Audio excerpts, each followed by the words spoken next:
নতুন বাড়িতে নতুন কিছু করার প্রচেষ্টা, জীবনের ফার্স্ট কাজটা করতে চলছি। জানি না কতটুকু সফল হতে পারবো, তো সবটাই আল্লাহর হাতে। আসসালামু আলাইকুম আমার প্রিয় আপুরা, তোমরা কেমন আছো? আশা করতেছি ভালো আছো। আলহামদুলিল্লাহ, তোমাদের দোয়া এবং আল্লাহর অশেষ রহমতে আমিও সুস্থ এবং ভালো আছি। নাজনীন ব্লগ চ্যানেলে আরো একটা নতুন ভিডিওর সাথে তোমাদের সবাইকে স্বাগত জানাইতেছি। আশা করতেছি আজকের ভিডিওটা তোমাদের কাছে ভালো লাগবে। যদি ভালো লাগে প্লিজ একটা লাইক দিয়ে আমার পুরো ভিডিওটার সাথে থেকো। এই তো প্রত্যেক দিনের মতো সকাল সকাল ঘুম থেকে উঠে দেখো রান্নাঘরে চলে আসছি রান্না বান্না করার জন্য। আজকেও কিন্তু ছেলের স্কুল আছে, তো এই যে সকালের নাস্তার জন্য রুটি করবো আজকে, আর ছেলেকে টিফিন দিব রুটি আজকে। তো যার জন্য রুটি বেশি করে একটু বানিয়ে নিতেছি, ছেলের টিফিনে একটা দিয়ে দিব আর হাজব্যান্ডকে দিব আর আমি খাবো।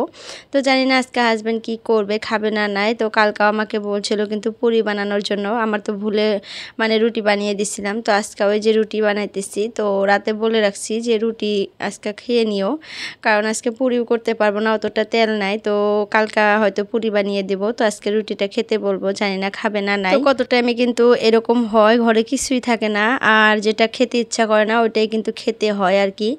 তো কি জানি করবো আজকে, জানি না খাবে না নাই। তো তারপরে বানাইতেছি, আল্লাহ ভরসা, খেলে খাবে না খেলে আর কোনো কিছুই করার নাই, কারণ তেল ছাড়া কিন্তু পুরি ভাজা যায় না, আর পুরি ভাজতে অনেকটাই তেল লাগে। তো যার জন্য তো এই যে 4টা রুটি বানিয়ে নিলাম কথা বলতে বলতে। একটা ছেলেকে দিয়ে দেবো, একটা আমি খাবো, 2টা তোমাদের দাদা ভাইকে দিব, জানি না কি করবে।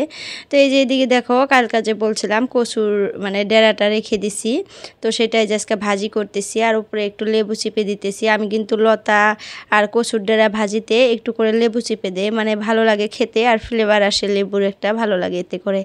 তো যাই হোক শুটকি মাছ দিয়ে কিন্তু আমি কচুর ডেরাটা ভাজি করি। আর এদিকে দেখো এই যে মাছ আসছিল একটু ফ্রিজে, মাছটা ভালো করে রান্না করতেছি, কারণ মাছটা দিয়ে ভোল দিয়ে টমেটো দিয়ে রান্না করব। আর এই মাছটা কিন্তু কালকা নিয়ে আসছিল, কালকা না পরশুদিন জানি না, তো ফ্রিজে রেখে দিয়েছিলাম একটু। মিশালি মাছ আর কি, সব মিশাল মাছ আছে, আর এই মাছগুলো খেতে কিন্তু অনেক ভালো লাগে। তো যাই হোক চলো রান্না করতে করতে গল্প করি। তো এই যে দিকে কিন্তু আমি রুটিও ভাজতে নিছি আর কি, ছেলেকে কিন্তু ওইদিকে ভাত খাওয়ার জন্য দিয়ে দিছি। ছেলে ওইদিকে ভাত খেতেছে, তো ভাবলাম যে তার টিফিনটাও রেডি করে নেই। তো তার টিফিন রেডি করার জন্য এই যে রুটি ভাজিয়ে নিতেছি, আর সবগুলো রুটি এখন ভেজে নেব, কারণ তাওয়াটা গরম করার পর কিন্তু আর রেখে দিতে ইচ্ছা করে না, মনে হয় সবগুলো রুটি ভেজে নেই। আর তোমাদের দাদাভাইকেও কিন্তু আমি ডেকে দিছি যে উঠে পড়ো, সকালের নাস্তাটা একসাথেই করে নেই সবাই। তো ওইদিকে তো মাছটা হইতেছে, তো মাছটা কিন্তু হয়ে গেছে, এখন সবজিটা বসিয়ে দিব। তো যাই হোক আমাদের জীবনটা বর্তমান খালি শুরু হয়েছে, তাই না? তো 2টা বাচ্চা হয়েছে, অনেক আশা অনেক স্বপ্ন নিয়ে আমাদের জীবনটা শুরু করতেছি। তো জানি না আল্লাহ কতটুকু কি করতে দেবে আর কতটুকু কপালে নসিবে রাখছে। তো অনেক কিছু কিন্তু আশা করি আমরা শুরুবার থেকেই। তো আমাদের ধরতে গেলে সংসার জীবনটা এখন থেকে কিন্তু শুরু হয়ে গেল, 2টা বাচ্চা হয়ে গেছে, এখন সংসারটা কিভাবে কি করব, কোন জায়গাটায় কি করব, আরও বিশেষ করে নতুন বাড়ি যেহেতু করলাম, তোমরা তো দেখতেই পারতেছো, হয়তো ভিডিওতে একটু একটু দেখাই, সম্পূর্ণ করে এখনও দেখানো হয় নাই, কারণ ঘরটা এখনও কমপ্লিট হয়ই নাই। তো নতুন ঘর করলাম, নতুন বাড়ি করতেছি, সেই নতুন বাড়িতে কি করব না করব অনেক কিন্তু আশা আছে, স্বপ্ন আছে। তো সব কিছু কিন্তু একটু একটু করে তোমাদের সাথে শেয়ার করব প্রত্যেক দিন। আর বর্তমান কিন্তু আমাদের নতুন ঘরের কাজটা বন্ধই রাখছি, এখন বর্তমান কোনো কাজই করতেছি না, আর তালা মেরে রেখে দিছি তার জন্য ঘর। তো ঘরে না একটু টাইলসের কাম বাকি আছে, তো ওই টাইলসের কাজটুকু করে দিলে মিস্ত্রি, তারপরে কিন্তু আমরা কালারের কাজটা করতে পারি আর কারেন্টের কাজটাও করতে পারি। তো ওই টাইলসের কাজটুকু করে দিতেছে না, কবে আসবে জানি না। তো 2 দিন তোমাদের দাদাভাই ফোন করে বললো আসতে, তো বলতেছে যাবো করে, এখন পর্যন্ত আসলো না। আর মিস্ত্রি মানুষ এইরকমই হয়, জায়গায় জায়গায় কাজ নিয়ে বসে থাকে, তারপরে দেখবা এইদিকে একটু করে রেখে যায়, আবার আরেক দিকে একটু করে, এরকম ধোকা দেয়। তো যাই হোক আমাদের বলতেছি যে আর একটু কাজ আছে, করে দিলে কিন্তু আমরা আর একটা কাজ ধরতে পারি। আর টাইলসের কাজ রেখে দিয়ে আর একটা কাজ কালারের কাজ করা যাবে না, কারণ টাইলস লাগাইতে কিন্তু সিমেন্ট গুলে, আর সিমেন্টগুলো কিন্তু ওয়ালের মধ্যে লেগে যায়, দেখতে বাজে লাগে। তো এখন যদি কালার করি বা পুটিং কাটি বা যে কোনোটাই করি, তারপরে কিন্তু আবার করতে হবে। তো যার জন্য বারবার করে বলতেছি যে মিস্ত্রিকে আসার জন্য, তো সে আসতেছে না, কবে আসবে। তো যাই হোক দেখো কথা বলতে বলতে কিন্তু এদিকে সবজিটা বসিয়ে দিছি, আর ছেলে দেখো এদিকে একা একাই রেডি হয়ে গেছে, ড্রেস একটু একটু পরছিল, আর ওর বাবা হয়তো পরিয়ে দিছে, সে কিন্তু একাই আর কি স্কুল ড্রেসটা পরতে পারে না। তো তারপর আমি একটু মাথাটা আশ্রে দিলাম, ক্রিমও লাগিয়ে নিছে সে একাই। তো এই যে এখন স্কুলে চলে গেছে, ওরা দুই ভাই স্কুলে চলে গেছে। এখন তোমাদের দাদা ভাই যে দোকানে চলে যাবে, আর আমার মেয়েটা দেখো যাওয়ার জন্য কান্নাকাটি করতেছে। তো এই যে পাশের বাড়ি একটা ছেলে আসছিল খেলার জন্য আমার মেয়ের সাথে, তো ওকে বললাম একটু গাড়িতে বসিয়ে দে, তো এর তো নিয়ে গেল। ছেলেটাও কিন্তু চলে গেছে। আমি ভাবছিলাম যে ছেলেটা আছে মেয়ের সাথে খেলবে, তো তারপর ডাকাডাকি করার পরে দেখি নাই। তো তোমাদের দাদা ভাই কিন্তু মেয়েকে এনে রেখে গেছে আবার চলে।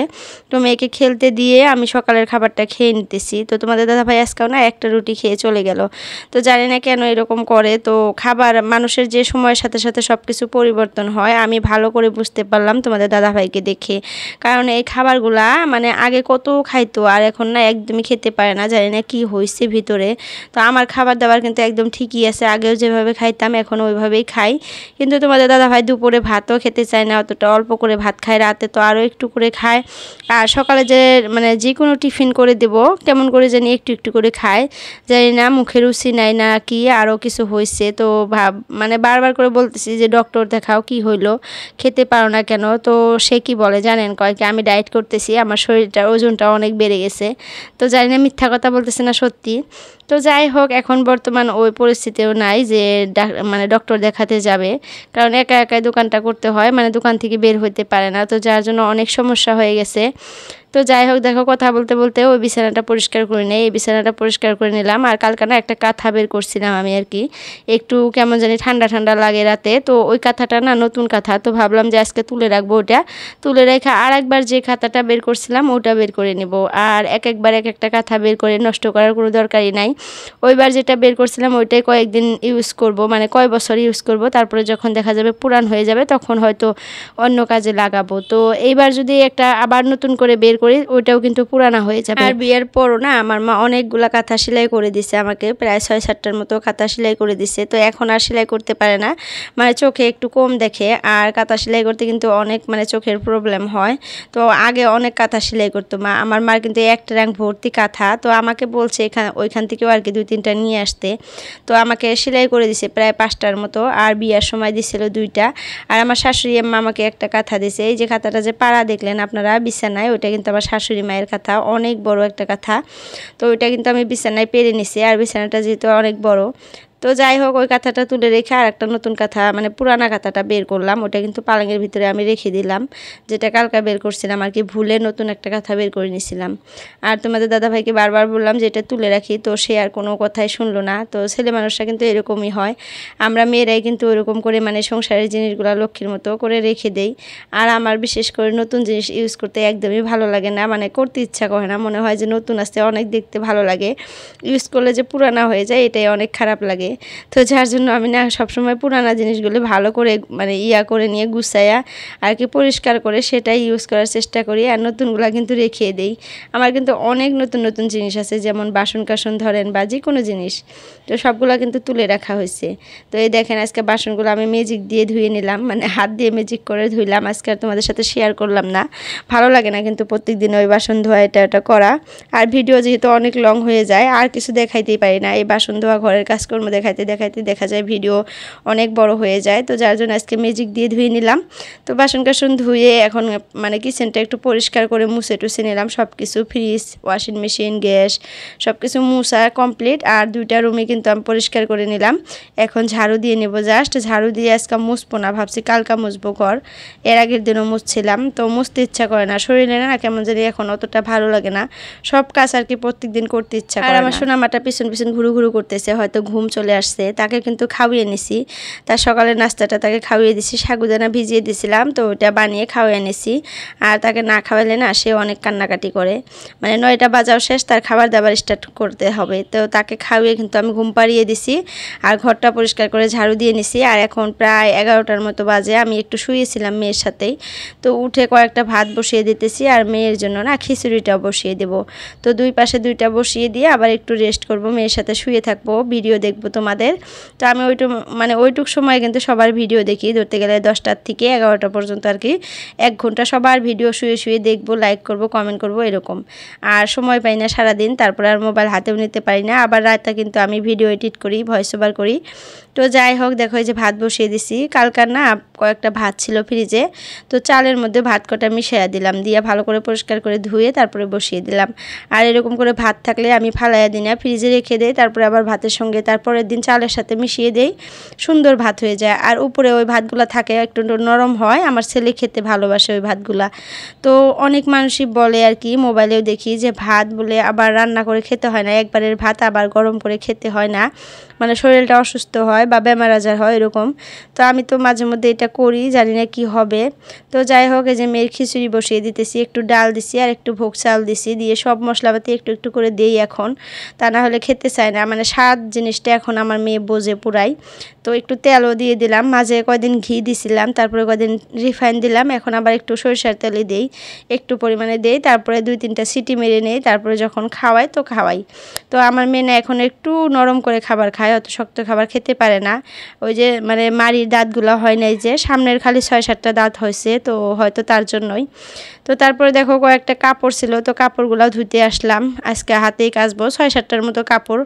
তো এখন কাপড় টাপড় ধুয়ে দিয়ে তারপরে না আমার নতুন বাড়িতে যাব একটু কাজ করার জন্য। ফার্স্টেই যে বলছিলাম যে নতুন বাড়িতে নতুন কিছু করার প্রচেষ্টা, তো আমার না গাছ লাগানোর অনেক শখ। তো বাড়িতে যে গেছিলাম এরই মধ্যে মা একটা বেগুন আর কয়েকটা ভেন্ডির বিচি দিয়ে দিছে, আর হলো লাউয়ের বিচিও দিয়ে দিছে, জাতি লাউয়ের। তো মা বলছে যে এগুলা মানে লাগাইও।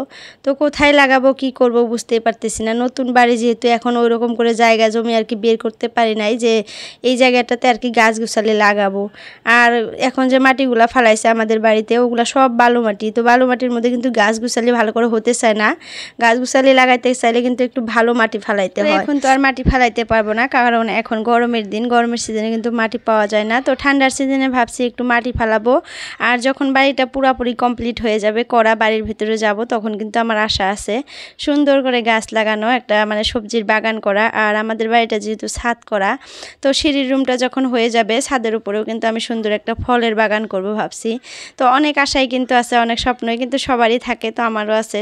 তো জানি না কতটুকু করতে পারবো। ভিডিওর এই পর্যায়ে এসে আপুদের একটা রিকোয়েস্ট করি, আমার ভিডিওর এই পর্যন্ত যে আপুরা আসো তোমাদের সবাইকে অনেক ধন্যবাদ। আর যদি কেউ নতুন আসো প্লিজ চ্যানেলটা সাবস্ক্রাইব করে অল নোটিফিকেশনটা ক্লিক করে আমার চ্যানেলের মিষ্টি একটা সদস্য হয়ে থাকতে পারো। তো চলো আমার মিষ্টি আপুদের কয়েকটা কমেন্ট পড়ি আজকেও, কমেন্ট না পড়লে আমার ভালো লাগে না। তো চলো ফার্স্ট কমেন্ট পড়ে নেই। তো ফার্স্ট কমেন্ট করছে শিলা খাতুন। শিলা খাতুন আইডি থেকে আপু বলছে লাইক করে পুরো ভিডিওটা দেখে নিলাম, সাবস্ক্রাইব করে নতুন বন্ধু হয়ে পাশে রইলাম।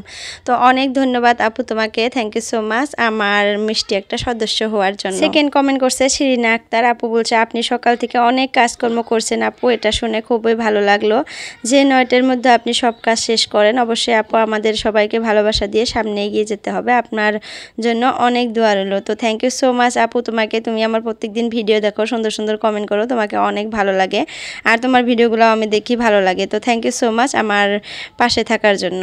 তো আজকে আর কমেন্ট পড়বো না, তো নামগুলো নিয়ে নেই। রাতনা লাইফস্টাইল, নাফিস আহমেদ, ইনায়া আরহাম, রাজিয়া খান, ফাতিমা মুরশা স্বপ্ন, তারপরে মাম্পি মুহুরি, হামেদা, তারপরে শিলা খান, এটা তো বললামই, সুইটি লাইফস্টাইল, তারপরে আরও অনেক অনেক মরিয়ম বেনজির। তো সবাইকে অনেক অনেক ধন্যবাদ আপুরা, তোমরা আমার এভাবে পাশে থেকো সবসময়। আর তোমরা সবসময় আমাকে কমেন্ট করো, কমেন্টগুলো কিন্তু আমি সবসময় মনে মনে বসে বসে পড়ি, কিন্তু ভিডিওতে না সবটা কমেন্ট পড়া সম্ভব না। তো যাই হোক আজকের জন্য ভিডিওটা এতটুকুই রাখতে চাইতেছি। এই যে এই জায়গাটাতে আর কি আমি কয়েকটা গাছ লাগাবো ভাবছি। তো বাই বাই, আল্লাহ হাফিজ, পরবর্তী ভিডিওতে দেখাবো এখানটা।